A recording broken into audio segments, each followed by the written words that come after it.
Hi,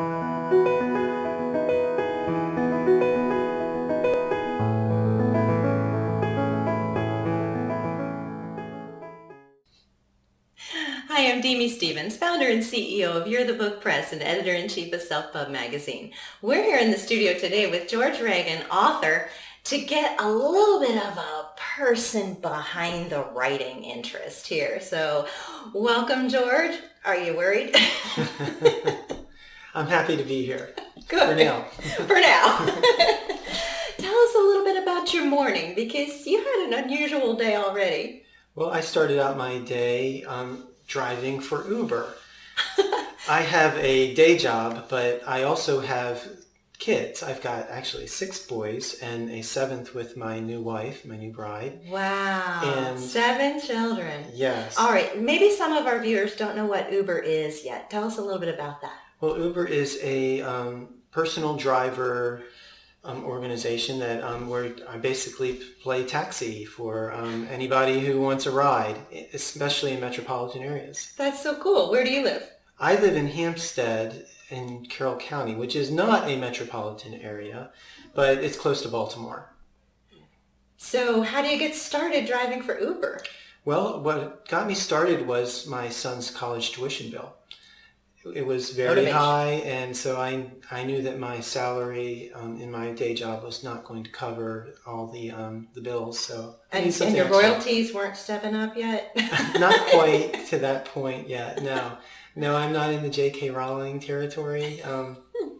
Not even the J part of the J. The J. Yeah. She could probably buy a college for your son to go to. She could buy a few colleges. Yes. Yeah. Yes. So what's it like to be a personal driver? You meet some very fascinating people. You see the good and the bad of humanity all in one night in the back seat of your car. I didn't mean it that way. oh, yeah, we saw the back seat of the car in the teenage years. It's another novel, yeah. But there's some fascinating individuals. I've met people who are involved in research that could literally change the world, that could cure type 1 diabetes. Wow. That could change the way that people shop in inner cities where there's no grocery stores, miles for them. So it's exciting. I see that there's a lot of people out there who are really go-getters. What kinds of places do people want to go to? Well, they want to go to and from work primarily, but they also want to go to bars. They want to go to baseball games. They want to go to places where they can drink and not have to worry about driving home. Do you ever get airport runs? I've gotten a few airport runs, and some, it's like, oh, can I go with you? You're going to Key Largo. Actually, there's someone going to Australia that I picked up recently, an Aussie. He's a great guy, a great accent. And so there's it's very convenient for people because they don't have to go to the airport and pay those parking fees, just keep their car there. Well, I applaud you finding creative ways to hit tuition bills. Mine are coming. I know this teenager's not going to stay 15 forever. No. What's it like to have 7 children? Well, sometimes it's an adventure. Sometimes it's a wallet emptying experience. Actually, it's always a wallet emptying experience. And sometimes there's both heartache and a lot of joy. And the kids are fantastic. If I had to go back and do it all over again, I don't know if I'd want to have that many kids. But there's none you'd give up. I'm not taking any back. No, they're not going back. And I think they've all are very capable of making this world a better place.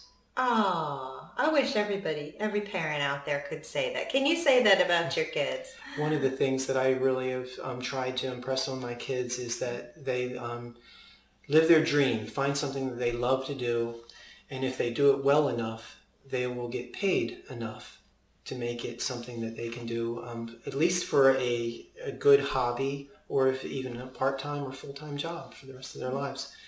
My son Darren has been in a band for 6 years, and he does great with it. What does he play? He's a lead guitarist. Lead guitar. What are you passionate about, George? Well, I'm passionate about writing. I'm passionate about justice, and I'm still trying to work that out. I'm 51, and I used to think I knew everything, and I think as I get older, I realize how little I know. And I'm trying to figure out exactly what that means for each person. The Baltimore riots raised some serious questions in my mind, and it made me think that maybe we don't approach things the way we should, so that everybody, I think that everybody in American society should have opportunity, should have the ability to at least believe that their world can be better tomorrow, because a lot of people live in very distressing situations. That's a beautiful way to end this. We're sending out our hopes for all of you today that you can dream of a world in which you can succeed, that you can dream of a world in which you can both start and finish the books that you want to write, stories yes. that are in your head. Thank you so much for sharing with us today. Sure. Thank you.